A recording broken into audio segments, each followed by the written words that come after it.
সোজাসুজি তারা 303 রাইফেল তারা ব্যবহার করেছে আমাদের আন্দোলনকারীদের উপরে। রবি তার মাথায় গুলি খায়। আমি যেদিন বেঁচে আসছি, এটা আল্লাহর কাছে আপনি অলৌকিক মজিজা ছাড়া আর কি বলবেন। বাঁচতে হলে আমাদেরকে লড়তে হবে, এই লড়াইয়ের বিকল্প আমাদের কিছু নাই। আমার মা আমার বসে আমাকে হাত বলে বলতেছে, বাবা তুই তাড়াতাড়ি বাসা থেকে চলে যা, তুই আসছিস পুলিশ থেকে এখনই গ্রেফতার করে নিয়ে যাবে। আমি নিজে ওই দিন আমার শরীরে 71টি স্প্লিটার আমার শরীরে লাগে। জুলাই আগস্টের গণ অভ্যুত্থান আমাদের অধিকারগুলোকে ফিরিয়ে দিয়েছে।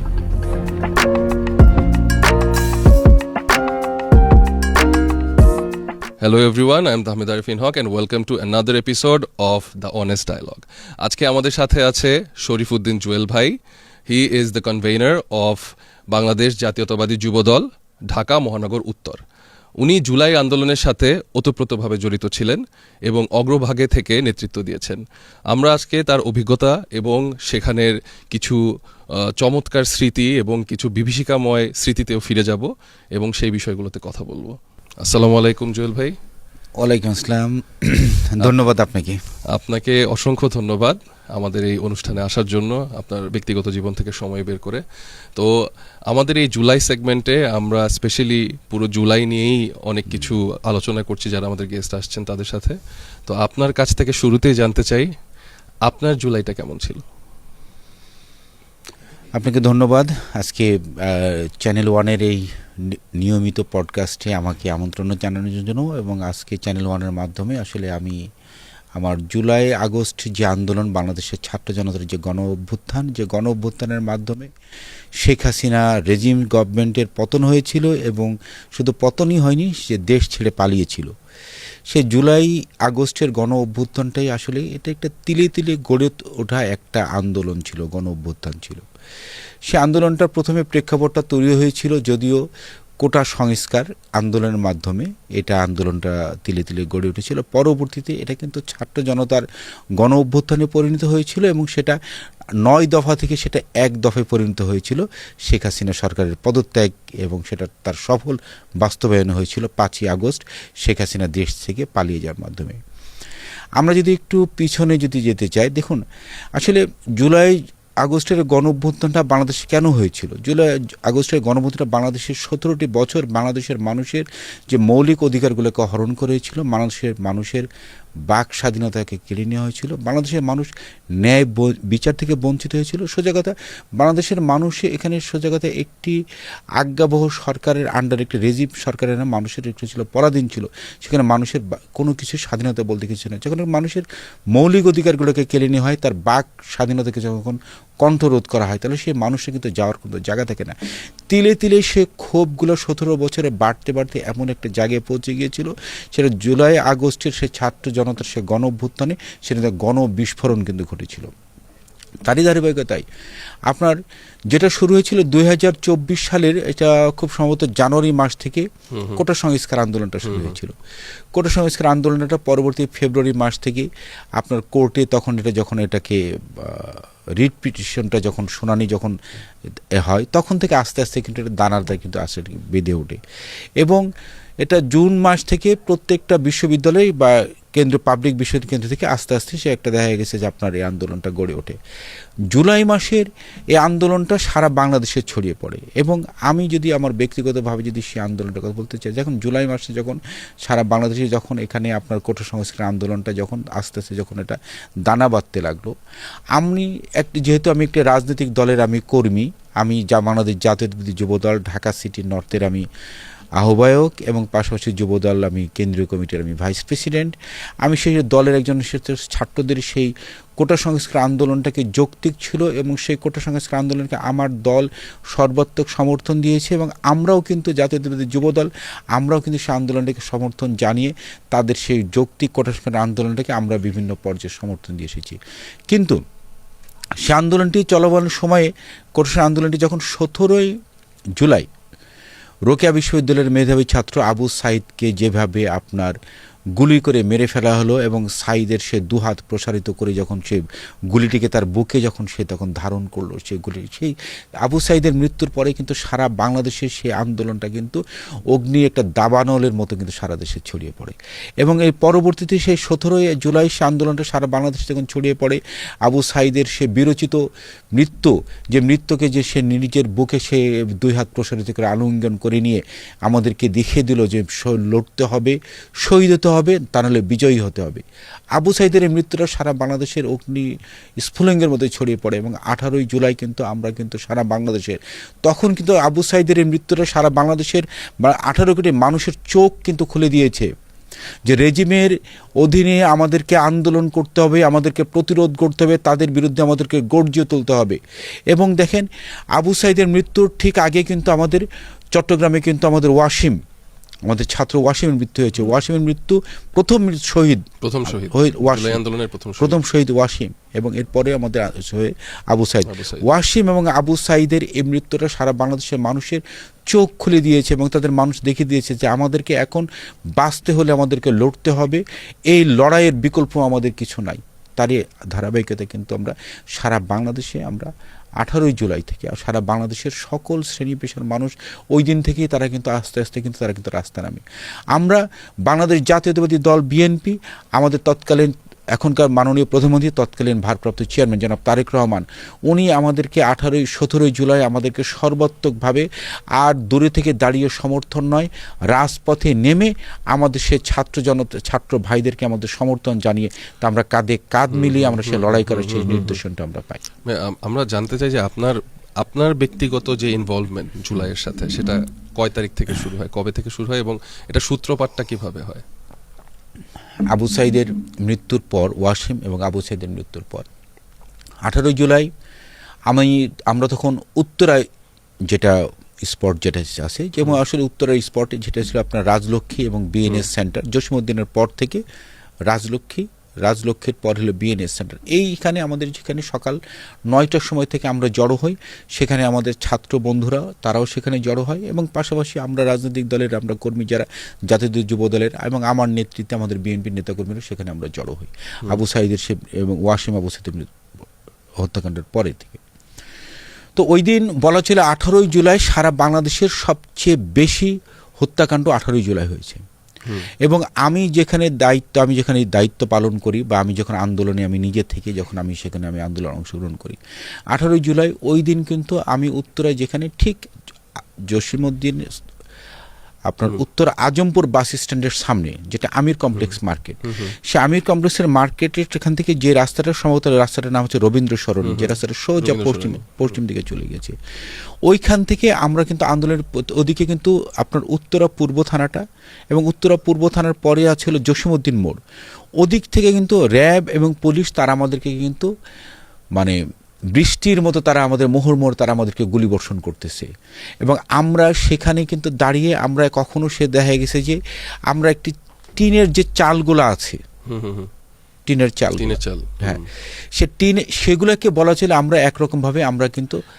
ঢাল হিসেবে ব্যবহার করে আমরা ওগুলাকে নিয়ে আমরা সামনে বাড়াচ্ছি, ওগুলাকে নিয়ে তাদেরকে আমরা আবার প্রতিরোধ করার চেষ্টা করতেছি পুলিশদেরকে, তারা আবার গুলি করতে আসতেছে এবং একটি পর্যায়ে কিন্তু পুলিশের সেটা কিন্তু এটাকে গাড়িটার নাম আমার ঠিক মনে নেই, যেটা সাজোয়া যান যেটাকে বলে, যেটা দিয়ে যে রাবার বুলেট যারা মুহূর্ত কয়েকশো রাউন্ড গুলি যখন বের হয় তারা সেই গাড়ি কিন্তু তারা নিয়ে আসলো, তারা আমাদের উপর পুলিশের আমাদেরকে তখন সেখানে তারা আক্রমণ করতে লাগলো।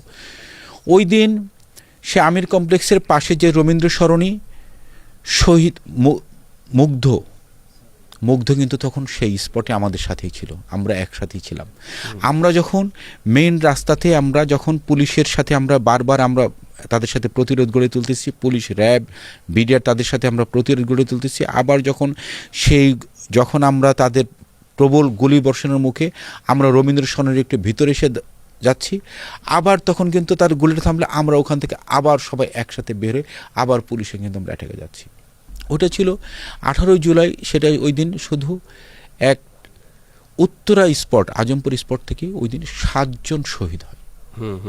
এই 7 জন শহীদের মধ্যে অন্যতম হচ্ছে শহীদ মুগ্ধ, 18 থেকে 7 জন এক উত্তরা থেকেই শহীদ হয়। এবং এখানে আমি নিজে ওই দিন আমার শরীরে 71টি স্প্লিটার আমার শরীরে লাগে। আমি নিজে আমার শরীরে 71টা স্প্লিটার লাগে। ওই 71টা স্প্লিটার খেয়েও 71টা স্প্লিন্টার জি আমার শরীরে এখনও আছে, মনে হয় প্রায় 8-10-12টা এখনও আছে। এখনও আমার নাভির গোড়ে এখনও আমার রাত্রেবেলা এখনো প্রচণ্ড ব্যথা দেয়, এবং এটা আমি অলরেডি আমার চিকিৎসকের পরামর্শটা নিচ্ছি। আসলে এটা আমার মনে হয় একটা সার্জারি অপারেশন মানে আমার যেতে হবে। এটা এখন আমাকে প্রচণ্ড পেইন দেয় এখনও। তো ওখানে 7 জন শহীদ হয় এবং কয়েকশো তারা গুলি খেয়ে যাদের বুক ঝাঁঝরা হয়ে গিয়েছে, অনেকের চোখ নষ্ট হয়ে গেছে। আমি ওই দিন শুধু আন্দোলনে শুধু আমি নেতৃত্ব আমি দেইনি, ওই দিন পাশাপাশি যারা আহত হচ্ছে তাদেরকে আমি কোলে করে নিয়ে তাদেরকে রিক্সাতে তুলে দিয়ে তাদেরকে আমি হাসপাতালে পাঠাচ্ছি। ওখানে আমাদের সন্নিকটের খুব একটা প্রাইভেট ছোট একটা হসপিটাল ছিল, RMC হাসপাতাল, যেটা উত্তরার BNS সেন্টারে ঠিক পশ্চিমে পড়ছে। আর ওখানে পাঠায় এবং বাকি যারা আরো বেশি গুরুতর হয় তাদেরকে উত্তরা আধুনিক হসপিটাল, যেটাকে বাংলাদেশ মেডিকেল, ওখানে পাঠায়। তাদেরকে আমরা কিন্তু ওখানে তারা গুলিবদ্ধ হয়ে তারা পড়তেছে, লুটিয়ে পড়তেছে। আমরা আবার দৌড়িয়ে যাচ্ছি, তাদেরকে রিক্সায় তুলে তাদেরকে আমরা সেখানে আমরা হাসপাতালে পাঠাচ্ছি। এর মধ্যে একটা ছেলে নাম হচ্ছে ছাত্রদল নেতা, যুবদল ঢাকা, ছাত্রদল ঢাকা মহানগর উত্তরের রবি, তার মাথায় গুলি খায়। রবি তো আমরা তো ওই দিন তো ভেবেই নিয়েছিলাম রবি মনে হয় মারা গিয়েছে। যাক, আল্লাহর কাছে অশেষ শুকরিয়া, রবি বেঁচে আছে এখনো। তো রবিকে তখন আমরা উত্তর আধুনিক হাসপাতালে পাঠাই। তো ওই দিন আসলে মানে এটা এই বিভৎসতাটা, এটার আসলে এই প্রতিরোধটা, একদিক দিয়ে আমরা হচ্ছি প্রতিরোধ গড়ে তুলছি, আর একদিক দিয়ে হলো আওয়ামী মাফিয়া ফ্যাসিস্ট হাসিনার যাদেরকে আমি বলবো অনুগত, তাদেরকে সে বাহিনী যেটা বলবো আসলে বলতে গেলে অনেক স্ল্যাং চলে আসে। তো তাদেরকে আসলে তারা যেভাবে আমাদেরকে লেলিয়ে দিয়েছিল, কুকুরের মতো আমাদেরকে পিছনে লেলিয়ে দিয়েছিল। এবং উত্তরা পূর্ব থানা যেটা ছিল সেটা কিন্তু ছিল আর একটা, কিন্তু ওদের কিন্তু একটা টর্চার মানে ছেলেটা ছিল। ওখান থেকে তারা কিন্তু পুলিশ কিন্তু বারবার ওদিকটা ভিতর থেকে, থানার ভিতর থেকে এসে আমাদেরকে গুলি করে আবার ভিতরে কিন্তু চলে যাচ্ছে। এবং একটা পর্যায়ে কিন্তু আমরা সেই উত্তরা পূর্ব মানে বিক্ষুব্ধ ছাত্র জনতা উত্তরা পূর্ব থানাটাকে কিন্তু জ্বালিয়ে দেয় একটা পর্যায়ে। এটা দেখে কিন্তু উত্তরা পূর্ব জ্বালানো হয়েছিল। এবং পুলিশ অফিসারও মারা গিয়েছিল। পুলিশ অফিসার মারা গিয়েছিল কিনা জানি না। তৎকালীন আওয়ামী লীগের কুখ্যাত সন্ত্রাসী গাজীপুরের জাহাঙ্গীরের পিএস মারা গিয়েছিল, মেরে ঝুলিয়ে রেখেছিল খুব সম্ভবত। হ্যাঁ, রেখা হয়েছিল। এবং এখানে দেখুন জাহাঙ্গীর তার পিএসকে দিয়ে, জাহাঙ্গীরও শুনেছে জাহাঙ্গীর ওখানে ছিল, কিন্তু আসলে ছাত্র জনতারা আমরা আসলে ধাওয়া করে ওকে ধরতে পারিনি আর কি। সেদিন আপনি ওখানে ছিলেন? হ্যাঁ, সেদিন আমি ওখানে ছিলাম। তো ওই জায়গাটাতে আসলে আমরা এইভাবে সে দুর্বার আন্দোলন আমরা গড়ে উঠি। আমি বিগিনিং এর কথা জিজ্ঞেস করেছি, বাট আমি যতটুকু জানি আপনার নামে খুব সম্ভবত 3 শতাধিক মামলা ছিল এই ঘটনার আগে, জুলাইয়েরই আগে, মানে এই ফ্যাসিস্ট রেজিমের টাইমে। তো এইটার ব্যাপারে কিছু একটা বলবেন যে কিভাবে, আমি কোথায় ছিল আপনি, কি তখন সেফলি আশেপাশে বিচরণ করতে পারতেন কিনা, মানে জীবনটা কেমন ছিল তখন? আওয়ামী লীগের 17টি বছর আমি সম্পূর্ণ ফেরারি জীবনযাপন করেছি। 17 বছর একদম শুরু থেকে হলো 17টি বছর আওয়ামী লীগ ক্ষমতা আসার পর থেকেই। আওয়ামী লীগ যেদিন আপনার 2008-এর খুব সম্ভবত 28 ডিসেম্বর বা 29 ডিসেম্বর সাধারণ জাতীয় নির্বাচনে আওয়ামী লীগ যেদিন তারা হলো সংসদ নির্বাচনে জয়লাভ করলো, ওই দিন রাত্রেবেলায় আওয়ামী লীগের সন্ত্রাসীরা আমার বাড়িতে হামলা করে, মানে জেতার পরপরই হামলা। হ্যাঁ, ওই দিন নির্বাচনের ফলাফল যখন ঘোষণা ওই দিন রাত্রেবেলায়, ভোরও হয়নি, আমার বাড়িতে তখন হামলা করে। আপনার সেই ফেরারি জীবন থেকে জুলাই পর্যন্ত জার্নিটা কেমন ছিল? আসলে আল্লাহর কাছে প্রথমে শুকরিয়া আদায় করি, লাখো শুকরিয়া আদায় করি মহান রাব্বুল আলামিনের কাছে। আজকে যে আসলে আমি আপনার সামনে এখানে বসে কথা বলছি, আসলে এটাই তো আল্লাহর সবচেয়ে বড় মুজিজা। আল্লাহ পাকের লাখো শুকরিয়া। আসলে আমার তো আজকে বেঁচে থাকার কথা না। আজকে তো আপনি যদি সিম্পল আপনাকে শুধু জুলাই আগস্টের আন্দোলনের কথা বলি, ওই দিন 18 জুলাই 19 জুলাই, তখন 18 জুলাইয়ের কথা বলি, যেদিন শহীদ মুগ্ধ যখন উত্তরে তিনি শহীদ হন, ওই দিন আমার কোলের উপরে 2 জন গুলিতে ঝাঁঝরা খেয়ে 2টা ছেলে যখন আপনার রাস্তায় লুটিয়ে পড়লো, আমি ওদেরকে কোলে নিয়ে যখন রিক্সাতে তুলে দেব, আমার হাতে 2টা ছেলে মারা যায়, ওই দিন শহীদ হয়। আমার শরীর ওই দিন 71টি স্প্লিটার লেগেছিল। ওই দিন তো আমিও মারা যেতে পারতাম ভাই।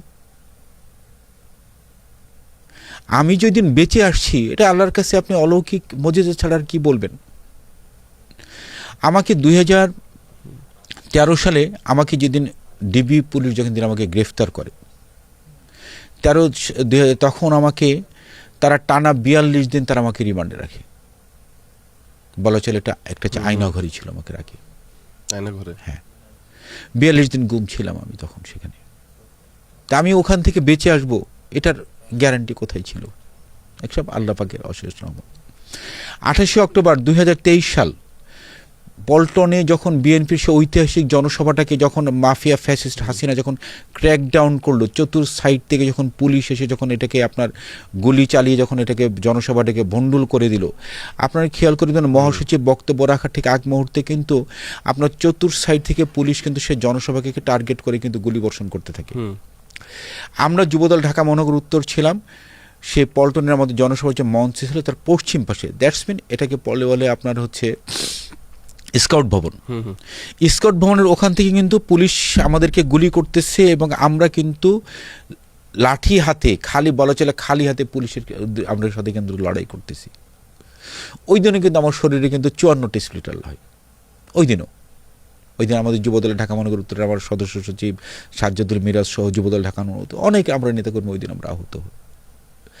তা আসলে ওই প্রতিটা জায়গাতে আসলে ভাই এরকমভাবে আসলে আমাদেরকে যেটা করছে, এবং আজকে একটি ঘটনা আপনাদেরকে যেটা না বললেই না, আপনি যদি প্রিভিয়াস কথা যদি জিজ্ঞাসা করেছেন, 2013 সালে খুব সম্ভবত ডিসেম্বর মাসের কথা বলছি আমি, আমাকে 29 নভেম্বর অথবা 30 নভেম্বরের ঘটনাটা। আমাদের তৎকালীন বিএনপি নেতা নাখালপাড়ার সাজিদুল ইসলাম সুমন, সাজিদুল ইসলাম সুমন ভাইকে যেদিন আপনার বসুন্ধরা আবাসিক এলাকা থেকে যেদিন তাকে র্যাব তুলে নিয়ে গিয়ে গুম করে ফেলে, তো এখনো কোনো সন্ধান নেই। সুমন ভাই সহ 6 জন ওই দিনকে গুম হয়েছে। ওই দিন দেখুন আল্লাহ পাক আমাকে অলৌকিকভাবে কিভাবে বাঁচিয়েছে। সুমন ভাইয়ের সাথে ওই দিন বসুন্ধরা আবাসিক এলাকার তখন আমাদের কিন্তু অবরোধের কর্মসূচি, টানা অবরোধের কর্মসূচি চলছে সারা বাংলাদেশে, তত্ত্বাবধায়ক সরকারের দাবির দিয়ে, এক দফা দাবিতে আন্দোলন চলছে। আমি সুমন ভাই শহর আমরা তখন প্রায় আমরা এরকম সন্ধ্যার পরে আমরা বসতাম যে আগামীকালের পিকেটিংটা আমরা কিভাবে করব, পিকেটিংটা আমরা কীভাবে সাকসেসফুলি করব, অবরোধের পিকেটিংটা। তো সুমন ভাই, আমি তখন ছাত্রদল ঢাকা মহানগর উত্তরের সিনিয়র ভাইস প্রেসিডেন্ট ছিলাম, 2013 সালের কথা বলছি। তখন ছাত্রদল ঢাকা মহানগর উত্তরটা ছিল অবিভক্ত, এখন তো ছাত্রদল ঢাকা মহানগর উত্তরটা ভেঙে 2 ভাগ হয়েছে, তখন অবিভক্ত ছিল।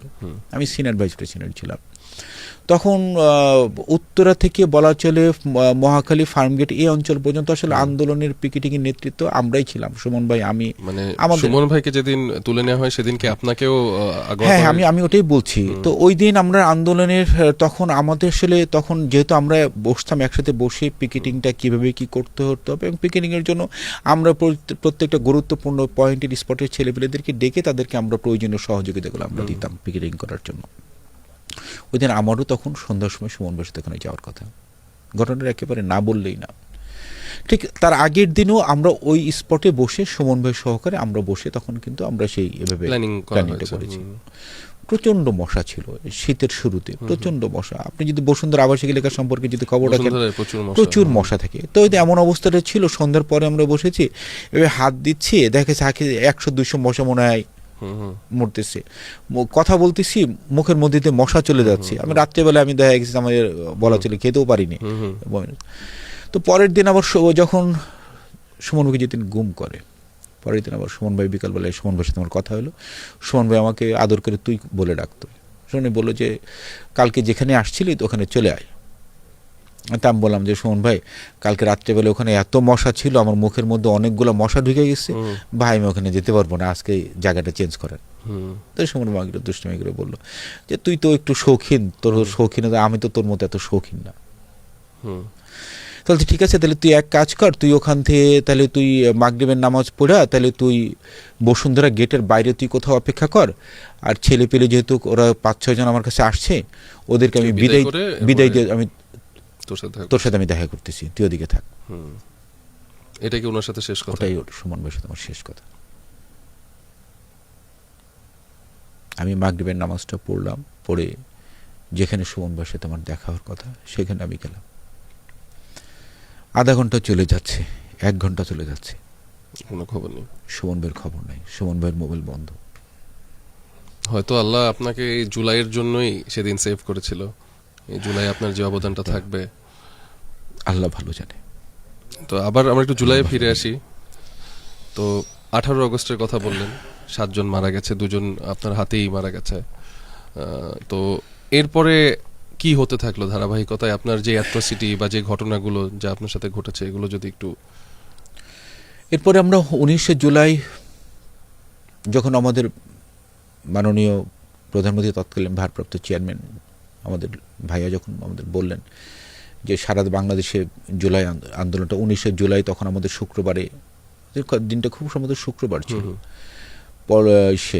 জাতীয় প্রেস ক্লাবের ওখানে আমাদের একটা প্রোগ্রাম থ্রো করা হলো। রিজভী ভাইকে সকালে 10টার সময় ওখানে গ্রেফতার করার পরে তখন প্রেস ক্লাবের আশেপাশে আমরা জড়ো হয়ে গিয়েছিলাম। তো আমি যেখানেতে ছিলাম প্রেস ক্লাবের ঠিক উল্টা পাশে যে একটা রাস্তা শিল্পকলা একাডেমির সামনে দিয়ে গিয়েছি, ওই রাস্তায় তখন আমাদের বর্তমান যুবদলের সাধারণ সম্পাদক নুরুল ইসলাম নয়ন ভাই এমপি, আমি যুবদলের সিনিয়র ভাইস প্রেসিডেন্ট, এরা সহ আমরা বেশ কিছু আমরা যুবদলের নেতা কর্মী ওই রাস্তায় তখন আমরা প্রায় 2-3 ঘন্টা বিডিআর এবং পুলিশের সাথে তখন আমাদের যুদ্ধ চলে মানে আমরা প্রতিরোধ করি। আমরা তো ভাই খালি হাতে, আমাদের হাতে তো অস্ত্র নেই, লাঠি আছে, বড় জোর আছে, রাস্তায় পড়ে থাকা ইটের টুকরা, এগুলা দিয়ে তখন আমরা তাদেরকে প্রতিরোধ করতেছি। একটা পর্যায়ে যখন তারা মোহর গুলির পর আমরা টিকতে না পারি, তখন আমরা কাকরাইল মোড় থেকে আমরা মালিবাগ হোসাব টাওয়ার এই রাস্তাটা পুরোপুরি তখন আমরা নিয়ন্ত্রণে নিয়ে সেখান থেকে কিন্তু আমরা পুলিশদের সাথে আমাদের কিন্তু দফায় কিন্তু আমাদের এটা চলে। এবং ঠিক ওই সময় ওই দিনের ওই প্রোগ্রামগুলো সন্ধ্যার সময় শেষ করে এসে যমুনা ফিউচার পার্কের সামনে আমরা কিন্তু আবার তখন আন্দোলন আমরা আবার চলে যাই যমুনা ফিউচার পার্কের সামনে। তখন north south university, independent university সব বেসরকারি বিশ্ববিদ্যালয়ের ছাত্ররা এবং আমরা স্থানীয়রা যারা ছিলাম আমরা সবাই মিলে তখন ওই দিন রাত্রেবেলায় আপনি খেয়াল করে দেখবেন, ওই দিন রাত্রেবেলায় কিন্তু আপনার বিডিআর, পুলিশ, র্যাব এবং আমরা এমন কিছু আইন শৃঙ্খলা বাহিনীর সদস্যদেরকে দেখেছি যাদেরকে দেখে আমাদের বাঙালি মনে হয়নি, বাংলাদেশি মনে হয়নি। তারা আমাদের উপরে কিন্তু নির্বিচারে গুলি চালিয়েছে। এবং সোজাসুজি একটা কথা আমি এখানে একটা বর্ণনা, যেখানে আমার যুবদলের এটা 17 নম্বর ওয়ার্ড পড়ে, যেটা ভাটারা থানার আব্দুল আজিজ সড়ক, ওখানে আমার একটা যুবদলের কর্মী ছিল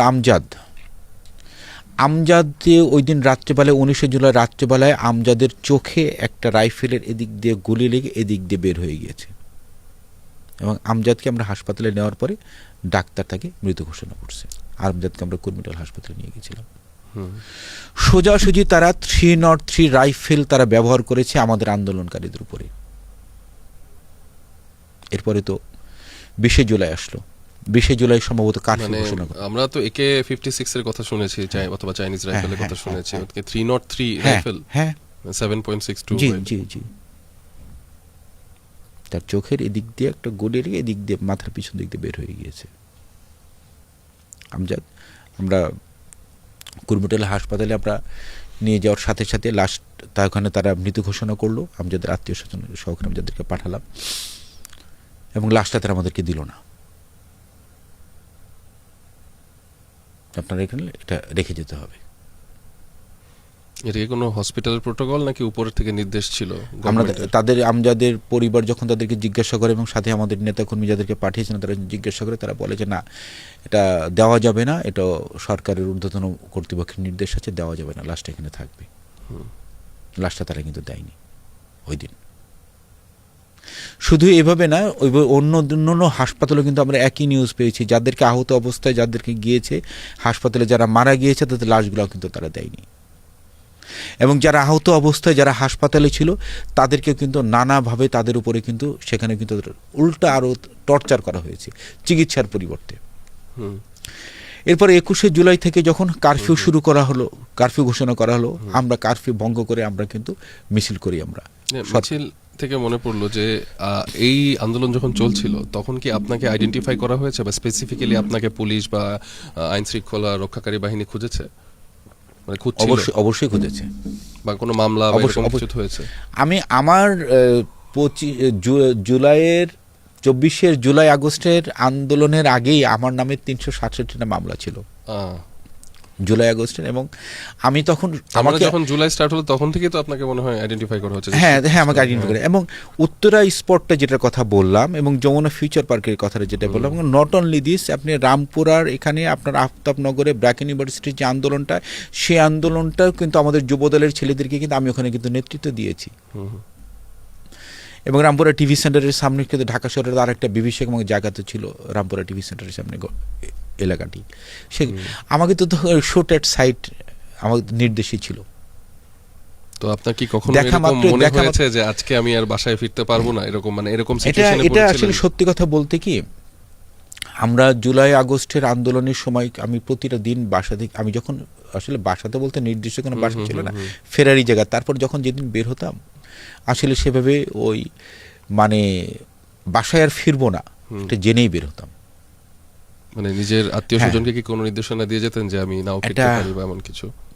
আমি বিশেষ করে আপনাদেরকে আরো একটু আমি স্মরণ করে দিতে চাই। আপনারা দেখুন, 25 জুলাইয়ের পর থেকে, যখন আপনার 21 জুলাই থেকে 25 জুলাই, এটা ছিল একটা খুব টার্নিং পয়েন্ট, কিন্তু এক একদিন এক একটা ঘটনা ঘটছে এবং প্রতিটা দিন প্রতিটা ঘন্টায় ঘন্টায় কিন্তু সিচুয়েশন কিন্তু চেঞ্জ হচ্ছে। একদিক দিয়ে নাহিদদেরকে গ্রেফতারের একটা নাটক, ডিবি অফিসে ভাত খাওয়ানো নাটক, ওদেরকে দিয়ে মুসলেকা দেওয়ার নাটক, আবার দিক দিয়ে নাহিদ, সার্জিস, ওরা আবার হলো শিক্ষামন্ত্রীর সাথে আইনমন্ত্রীর সাথে গিয়ে বৈঠক করতেছে, সে বৈঠক করে এক ধরনের স্টেটমেন্ট দিচ্ছে। আবার কিন্তু তাদেরকে কোথাও ঢাকা বিশ্ববিদ্যালয়, বিশেষ করে 21 জুলাই থেকে যখন ঢাকা বিশ্ববিদ্যালয়ের হলগুলোতে যখন খালি করে দেওয়া হলো, কার্যত কিন্তু ঢাকা বিশ্ববিদ্যালয় তখন কিন্তু বৈষম্য বিরোধী ছাত্র আন্দোলনের কোনো নেতাকে কিন্তু আমরা কোনো জায়গায় কিন্তু আমরা প্রকাশ্যে কিন্তু আমরা কিন্তু আর পাইনি আসলে নেতৃত্ব তারা কিভাবে ঘোষণা দিচ্ছে। এবং একটা জিনিস খেয়াল করে দেখবেন, আপনার 22 জুলাই অথবা 23 জুলাই পর্যন্ত ওরা কিন্তু যে 9 দফা কর্মসূচি যেটা ঘোষণা ছিল, সে 9 দফা কর্মসূচির মধ্যে কোথাও কিন্তু সরকারের পদত্যাগের দাবি কিন্তু ছিল না। আপনি স্পষ্ট করে কিন্তু আপনার যদি সেটা যদি আপনারা খেয়াল করে দেখেন, ছিল না কিন্তু। এরপরে 25 জুলাই, 26 জুলাই, 25 জুলাইয়ের পর থেকে বেসরকারি বিশ্ববিদ্যালয়ের ছাত্ররা কিন্তু আবার কিন্তু আস্তে আস্তে করে সে আন্দোলনটা কিন্তু আবার কিন্তু নতুন করে কিন্তু দানা বাঁধতে শুরু করলো। এবং তখন আমি ওই পুরনো আপনার প্রশ্নে চলে আসি, তখন কিন্তু মাফিয়া ফ্যাসিস্ট হাসিনা সারা ঢাকা শহরে এবং সারা বাংলাদেশে তারা কিন্তু রাত্রেবেলায় কিন্তু আপনার সবাইকে গ্রেফতারের জন্য কিন্তু তারা অভিযান করতো। এক একটা এলাকা ব্লক দিয়ে, ব্লক রেড যেটাকে বলে, ব্লক রেডগুলো যে ঘরে যে বাসায় ঢুকে যদি কোনো ছাত্রকে যারা পেয়েছে, যাদের বয়স আপনার 17 থেকে শুরু করে 25 বছর বা এই পর্যন্ত, তাদের কিন্তু বাসা থেকে তাদের কিন্তু অ্যারেস্ট করে নিয়ে আসছে। বাসায় ঢুকে কিন্তু সবার কিন্তু মোবাইল কিন্তু চেক করতো, মোবাইলের মাধ্যমে কি তাদের কি পোস্ট আছে, যারা ফেসবুকে তারা কি জুলাই আন্দোলনের সাথে জড়িত নাকি, প্রতিটা এলাকা তারা কিন্তু ব্লক রেড কিন্তু দিত। এবং ওই দিনগুলো যে রাত্রিগুলো আমাদের জন্য যে কি পরিমাণে যে বিভীষিকাময় ছিল, এলাকাটাতে ব্লক রেড দিয়ে তারা সেভাবে কিন্তু খুঁজে বের করে তাদেরকে আমাদেরকে কিন্তু, এবং শুধু সেটা না, ওই সময় কিন্তু ব্লক রেডের কিন্তু মূল টার্গেট ছিলাম কিন্তু আমরা বিএনপি সহ আমাদের দলীয় যারা সরকার বিরোধী যারা আমরা ছিলাম, আমাদেরকে কিন্তু টার্গেট করে কিন্তু খোঁজা হয়েছে কিন্তু প্রতিটা এলাকায় ব্লক রেড দিয়ে। তখন আসলে সারাটা রাত্রিবেলায় আমরা কিন্তু সেই মানে নির্ঘুম কাটাতাম। এবং কতটা কৌশলে যে তখন আমাদেরকে তখন সে রাত্রিবেলায় আমাদের যে পার করতে, যেমন অনেক সময় আমি আমার ব্যক্তিগত বলি, আমি তো 3-4 রাত্রি আমি তো দেখা গেছে দারোয়ানের ভূমিকা পালন করেছি। যে ব্লক রেটে পুলিশ এসেছে, আমি বাড়ির দারোয়ান হিসাবে আসি, এভাবে কিন্তু কাটিয়েছি 3-4 রাত্রি। এবং 3 তারিখ, 3 আগস্ট, 4 আগস্ট বলা ছিল, এটাই ছিল হলো আপনার হলো আমাদের 5 আগস্টের চূড়ান্ত বিজয়ের আগে যে প্ল্যাটফর্মটা কিন্তু 3 আগস্ট এবং 4 আগস্ট হয়। এবং বিশেষ করে আগস্টের 1 তারিখ থেকে আমি আমার স্ত্রীকে আমি তাকে আনুষ্ঠানিক বিদায় নিয়ে নিই তার কাছ থেকে। আপনি তো ভাই যেদিন থেকে Awami League government, fascist government ক্ষমতা আসে তখন থেকে আন্দোলনের সাথে জড়িত, এর আগে থেকেই। তো তখনের আন্দোলনগুলো, তখনের যে মুভমেন্ট, সেটা আর জুলাইয়ের মধ্যে ডিফারেন্স, আমি দুইটা কথা বলবো আপনাকে, দুইটা কথা বলবো। 26 জুলাই 2011 আমার মা ইন্তেকাল করেছেন। আওয়ামী লীগ 2008 বা 2009 সাল থেকে আওয়ামী লীগ ক্ষমতায় ছিল। আমি কিন্তু 2008 সাল থেকেই কিন্তু আমি কিন্তু ফেরারি জীবনযাপন করেছি, প্রথমেই বলেছি।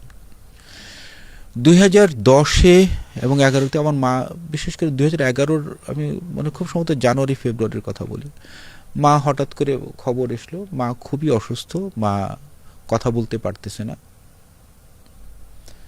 আমি নিজেকে আমি আর নিয়ন্ত্রণে রাখতে না পেরে আমি অনেক রাত্রিবেলায় যে কোনো কৌশল অবলম্বন করে আমার মার পাশে গিয়ে বসি। আমার মা ঘুমিয়েছিল, মা কথা বলতে পারতো না। আমি আমার মার পাশে বসার পর আমার মা বসে পড়ে।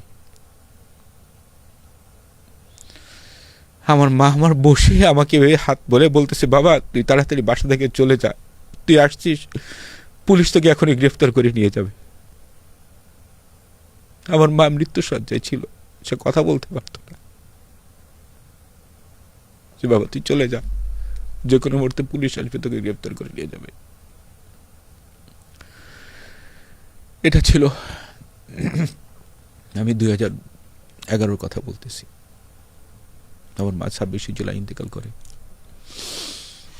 মার মৃত্যুর শয্যায় আমি থাকতে পারিনি।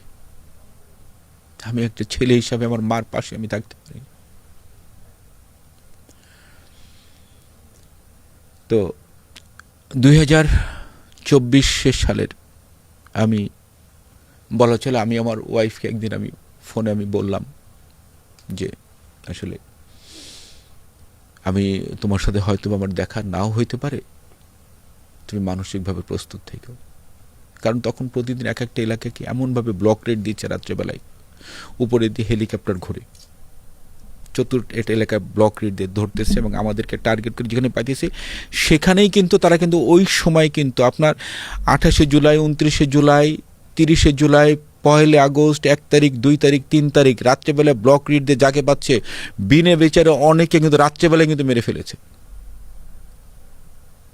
সেই হিসাবগুলো কিন্তু আমরা এখন কেউ জানি না কয়জনকে মেরেছে। আমার ওয়াইফকে আমি একরকম নসিহতি করেছি, আমি যদি আর কখনো তোমার সাথে দেখা না হয়, আমার লাশটাও যদি না পাও, তুমি কিভাবে করবা, ও আমার ওয়াইফও কোথায় থাকবে, কিভাবে চলবে, এগুলো সব কিছু কিন্তু আমরা কিন্তু একটা নসিহত করাই তার প্রতি আমার ছিল। আমার বৃদ্ধ বাবা এখনো বেঁচে আছেন, আমার বাবার কাছ থেকে সেই বিদায়টা আমি নিয়ে নিয়েছি। ওগুলো তো অবশ্যই ফোনে ওগুলো তো বলার তোর অপেক্ষা রাখে না। আমার বাবা কাঁদতো শুধু। আসলে এই সময়গুলো আমরা তো সেভাবে পার করে এসেছি, জুলাই গুলা। আজকে জুলাই আগস্টের গণ অভ্যুত্থান আমরা শুধু আজকে ছাত্রদেরকে আমরা কৃতিত্ব, হ্যাঁ ছাত্ররা কোটা সংস্কার আন্দোলন করেছে, কোটা সংস্কার আন্দোলন থেকে জুলাই আগস্টের গণ অভ্যুত্থান হয়েছে, সে জুলাই আগস্টের গণ অভ্যুত্থানে মাফিয়া ফ্যাসিস্ট হাসিনার পতন হয়েছে। এটা কি শুধুমাত্র ছাত্রদের অংশগ্রহণ ছিল? 26শে জুলাইয়ের পর থেকে 5ই আগস্ট পর্যন্ত একটি রিক্সাওয়ালা, একটা ভ্যানওয়ালা, একজন ফুটপাতের দোকানদার, একটা সাধারণ একজন গৃহবধূ, তারা যেভাবে রাস্তায় নেমে এসেছে, যারা নিজের জীবনকে যারা কিন্তু আপনার বিপন্ন করে, তারা নিজের জীবনের মায়া ত্যাগ করে তারাও তো রাস্তায় নেমে এসেছে। আমার খুব দুঃখ হয় মাঝে মধ্যে, ডক্টর ইউনূস সাহেব অন্তর্বর্তী সরকারের প্রধান হওয়ার পরে উনি প্রথম যখন আমেরিকা জাতিসংঘে গিয়েছিল, দুইজন ছাত্র উপদেষ্টাকে দুই পাশে দাগিয়ে তারা বলেছিল দে আর দ্য মেন্টরস না কি যেন বলেছিল, মাস্টার মাইন্ড বলেছিল। আমার খুব দুঃখ লাগে। আমি ওই দিন আমরা তীব্র প্রতিবাদ জানিয়েছিলাম। মাস্টার মাইন্ড জুলাই আগস্টের গণ অভ্যুত্থানের মাস্টার মাইন্ড বাংলাদেশের মেটিকুলাস ডিজাইন বলেছেন আই থিংক। তো সেখানে ডক্টর ইউনূস সাহেব কেন একজন রিকশাওয়ালা নিয়ে গেলেন না? ডক্টর ইউনূস সাহেব কেন একজন সাধারণ একজন গৃহবধূকে নিয়ে গেলেন না? যে একটা মা তার শিশু যখন রাস্তায় যখন আন্দোলনের জন্য নেমে এসেছে, তার হাতে রুটি বানানোর একটা বেলুন ছিল, আর একজন মা তার হাতে দেখলাম সসপেন। আমি যে বলি, আপা এটা কেন নিয়ে আসলেন? বলেছে আমার বাচ্চার দিকে যে মারতে আসবে সসপেন দিয়ে তার মাথা বাড়িয়ে আমি ভেঙে ফেলবো।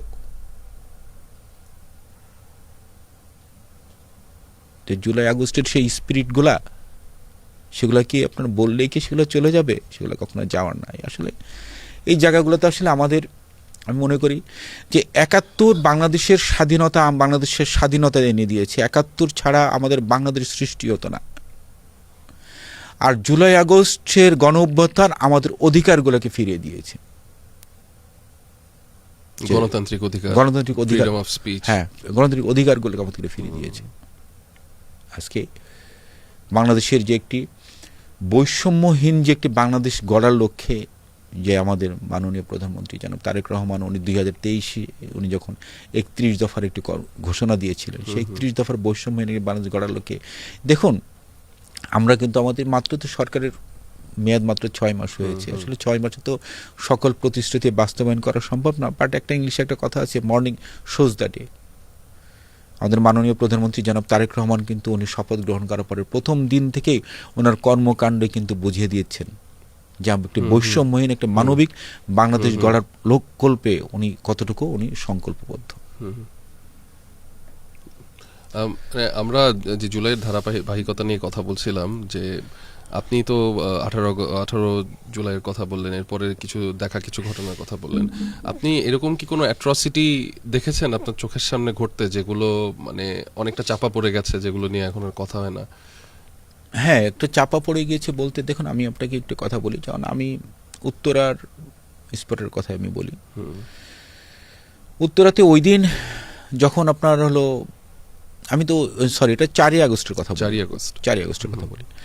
4ই আগস্টে ছিল আসলে আমাদের 5ই আগস্টের মানে চূড়ান্ত বিজয়ের জন্য মূল প্ল্যাটফর্মটা কিন্তু 4ই আগস্ট কিন্তু তৈরি হয়ে যায় সারা বাংলাদেশে কিন্তু।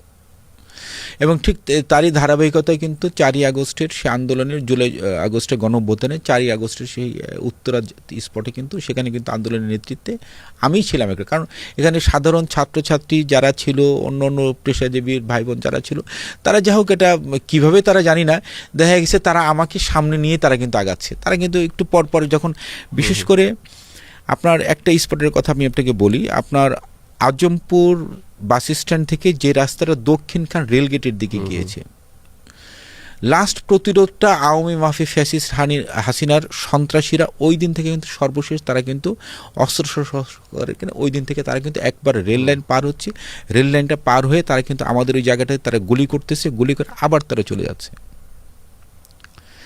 তখন আমাদের ওখানে সব ছাত্রবন্ধুরা সব আমার কাছে আসলো, অন্য ভাই, কারণ প্রতিটা জায়গায় কোথায় যেতে হবে সেটা আমরা করতেছি। তখন আমরা ওখানে যাওয়ার পরে তখন আমরা আমাদেরকে বললো যে ভাই ওখানে তো এভাবে ওরা দিক দিয়ে আসতেছি, আমরা কি করব। তখন আমি আবার 3টা টিম তৈরি করে দিলাম আজমপুর থেকে। একটা টিমটা হলো করে দিলাম রাজুক কলেজের পিছন সাইড থেকে একটা টিম যাবে, আর একটা সোজা আমরা যারা আছি আমরা আজমপুর বাস স্ট্যান্ড থেকে যে রাস্তাটা দক্ষিণখানের দিকে সোজা চলে গেছে আমরা এদিক দিয়ে যাব। আর একটা টিম করে দিলাম 4 নম্বর সেক্টরে যে আপনার মাঠটা আছে ওই মাঠের ওদিক দিয়ে আর একটা টিম যাবে। এই 3টা টিম আমরা ত্রিমুখী যখন আওয়ামী লীগের সন্ত্রাসীদেরকে আমরা যখন ঘিরে ফেললাম, তারা ওই দিনই দেখা গেছে তাদের অস্ত্র শস্ত্র তারা নিয়েও কেউ পালাইছে, কেউ ফালাইতেও পালাইছে। ওটা ছিল একটা মানে খুব চমকপ্রদ একটা বিষয় ছিল। প্রথম কখন বুঝতে পারলেন যে আমরা আমাদের অবজেক্টিভের দিকে প্রায় চলে এসেছি, মানে শেখ হাসিনা বা ফ্যাসিস্ট রেজিমের সময় প্রায় শেষ, কখন বুঝতে পারলেন?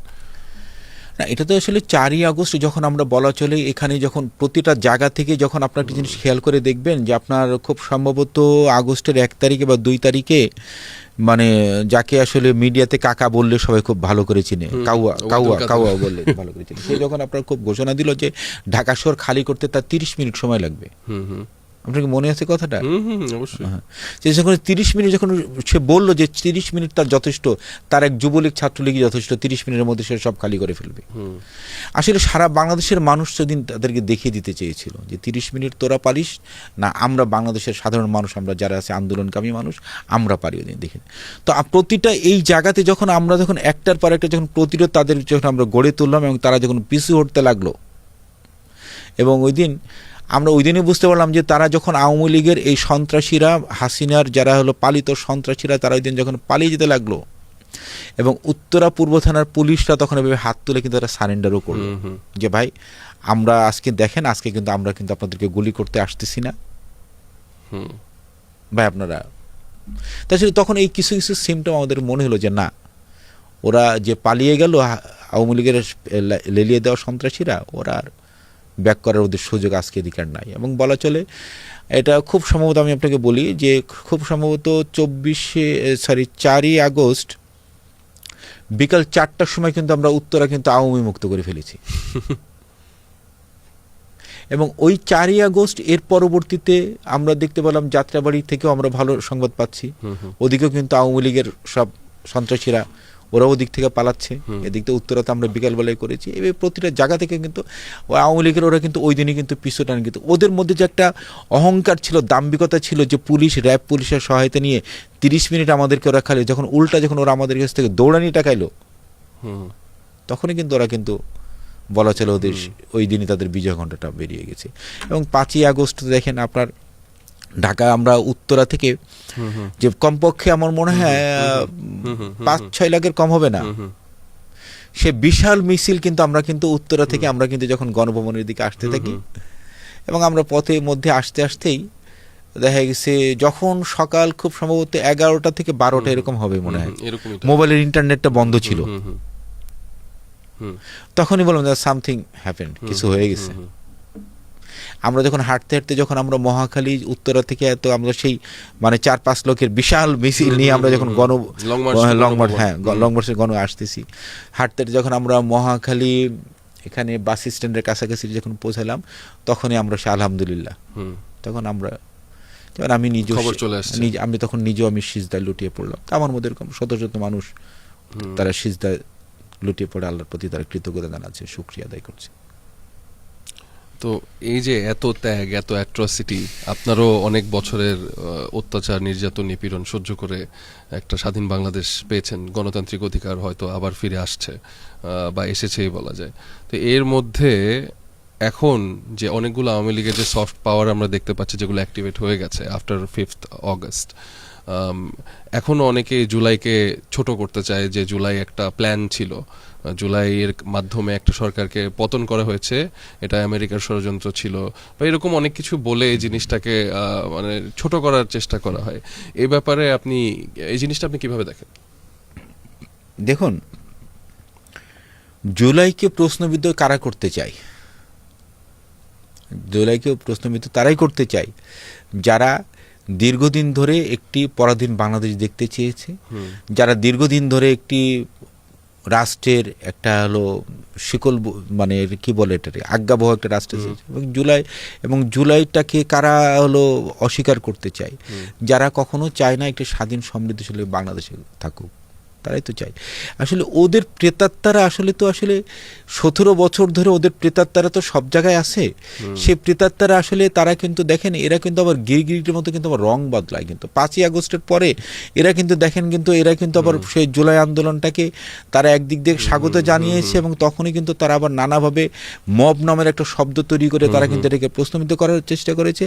আবার এরাই কিন্তু আবার দেখেন, যে আমি আপনাদেরকে একটা ঘটনা বলি, যে আপনার 24 সালের আপনার যে দুর্গা পূজাটা যেটা হলো, এরা হলো সেই শ্রেণীটা আমাদের পার্শ্ববর্তী দেশ থেকে যখন আপনার সেই কিছু কিছু আপনার যেগুলো দেখা গেছে যে রাতের আধারে কিছু কিছু আপনার ওই একটা ভিডিও ফুটেজ, সম্ভবত একটা সিরাজগঞ্জের একটা ভিডিও ফুটেজ, একটা মন্দিরের একটা পুরোহিত বা তার সহকারী যারা আছে, আসলে রাত্রে 11টা-12টার পরে মন্দিরে কিন্তু তখন কিন্তু লোকজন কিন্তু থাকে না, তখন ওরা কি করছে, রাত্রেবেলায় ওরা হলো একটা ওদের প্রতিমার একটা আঙ্গুল ভেঙেছে, আঙ্গুল ভেঙে সে ভিডিওটা কিন্তু সাথে সাথে তাদের কাছে পাঠিয়ে দিয়েছে। এবং এইভাবে কিন্তু তারা কিন্তু বাংলাদেশে যে আসলে একটা মানে মৌলবাদী রাষ্ট্র হিসাবে সংখ্যালঘুদের উপরে আক্রমণ চলতেছে, অত্যাচার চলতেছে সারা দুনিয়াতে, তারা কিন্তু এটা ছাড়ে। এবং পরবর্তীতে দেখা গেল এটা সিসিটিভি যে এখানে একটা ক্যামেরা ফুটেজে একটা সিসি ক্যামেরা ছিল, সেটা জানতো না। এবং ইন্ডিয়াও প্রচুর প্রোপাগান্ডা ছড়িয়ে চেষ্টা করেছে যে বাংলাদেশকে একটা মৌলবাদী রাষ্ট্র হিসেবে প্রতিষ্ঠা করার ইন্টারন্যাশনাল মিডিয়ার কাছে, কিন্তু ইন্টারন্যাশনাল মিডিয়া তো এতটাও বোকা না, they know what's actually going on. এই যে আপনার ডিসমিসাল ল্যাব আছে, ফ্যাক্ট চেকিং, তাই না? ফ্যাক্ট চেকিং এর মাধ্যমে কিন্তু সবই কিন্তু আস্তে কিন্তু বের হয়ে আসছে। ওরা খুব ফায়দা নেওয়ার চেষ্টা করেছিল। এখন সে পরাজিত শক্তি, সে প্রেতাত্মারা, এখন তারা আবার নতুন করে আবার যে এতদিন তারা ঘাপটি মেরেছিল, তারা আবার নতুন করে দেখা গেছে সে জুলাই আন্দোলন, জুলাই আগস্টের সে গণ অভ্যুত্থানটাকে তারা আবার এটাকে মানে হেয় প্রতিপন্ন বা এটাকে প্রশ্নবিদ্ধ করার জন্য তারা এক একদিন কিন্তু এক একটায় তারা কিন্তু মানে থিওরি আবিষ্কার করার চেষ্টা করতেছে। আসলে 71কে নিয়ে যারা প্রশ্ন করেছে তারা বাংলাদেশ থেকে বিলীন হয়ে গেছে, এবং জুলাই আগস্টকে নিয়েও ঠিক এই যারা স্পিরিটটাকে নিয়ে যারা আজকে নষ্ট করবে, তারাও সময়ের সাথে সাথে তারাও তলিয়ে যাবে। তো আমরা প্রায় আমাদের অনুষ্ঠানের শেষ পর্যায়ের দিকে চলে এসেছি। আপনাকে অসংখ্য ধন্যবাদ এত এক্সপিরিয়েন্স শেয়ার করলেন। তো যাওয়ার আগে আপনাকে প্রশ্ন করব যে এই যে ত্যাগ এবং যার মাধ্যমে আমরা জুলাই পেয়েছি এবং এরপর একটা মোটামুটি স্বাধীন একটা রাষ্ট্র আমরা পেয়েছি, এই নতুন জেনারেশনের জন্য এবং আপনি যেভাবে জুলাইটাকে দেখেছেন, আপনি নতুন বাংলাদেশটাকে কিভাবে দেখতে চান? অবশ্যই নতুন বাংলাদেশকে আমরা একটি বৈষম্যহীন এবং একটা মানবিক একটি বাংলাদেশ দেখতে চাই, যেখানে বাংলাদেশের মানুষ যাদের বাক স্বাধীনতা অটুট থাকবে, বাংলাদেশের মানুষের বাক স্বাধীনতাকে কেউ আর আপনার কণ্ঠরোধ করার চেষ্টা করবে না, বাংলাদেশের মানুষের ন্যায় বিচারের জায়গাটা নিশ্চিত থাকবে, বাংলাদেশের মানুষের মৌলিক অধিকারগুলো নিশ্চিত থাকবে এবং সর্বোপরি একটি সুখী সমৃদ্ধ একটি বাংলাদেশ, যেখানে একটা বলা চলে একটা সমতার ভিতরে একটা রেইনবো বাংলাদেশ প্রতিষ্ঠা হবে। এটা আসলে আমাদের সবারই উদ্দেশ্য। এবং আপনারা দেখবেন যে আমাদের মাননীয় প্রধানমন্ত্রী জনাব তারেক রহমান কিন্তু ওনার 31 দফাতে কিন্তু এই সব কটার কথাই কিন্তু বলেছেন এবং উনি 12ই ফেব্রুয়ারি সাধারণ নির্বাচনের পরে 17ই ফেব্রুয়ারি উনি শপথ গ্রহণ করার পর থেকে কিন্তু ওনার প্রতিটি কর্মকাণ্ডই কিন্তু বলে দিচ্ছে যে ওনার সে প্রতিশ্রুতি যেগুলো দিয়েছেন 31 দফার আলোকে, সে আলোকে একটি সুখী স্বনির্ভর এবং একটি বৈষম্যহীন একটি মানবিক বাংলাদেশ উনি গড়ার ব্যাপারে উনি দৃঢ় প্রতিজ্ঞবদ্ধ এবং আমরা বিশ্বাস করি আমাদের মাননীয় প্রধানমন্ত্রী জনাব তারেক রহমানের নেতৃত্বে সেই বাংলাদেশ ইনশাল্লাহ প্রতিষ্ঠা হবে। শরীফুদ্দিন ভাইয়া, আপনাকে অসংখ্য ধন্যবাদ আমাদের এই অনেস্ট ডায়ালগে এসে আপনার ব্যক্তিগত সময় দেওয়ার জন্য। সো আপনাদের সবাইকেও ধন্যবাদ, এতক্ষণ আমাদের সাথে ছিলেন, আমাদের এই পুরো পডকাস্টটা শুনেছেন। আজকের মতো আমাদের এই এপিসোডটা আমি শেষ করছি। I'm Tamid Arifin Haq signing out from today's show. I hope you guys have a wonderful day and a happy life.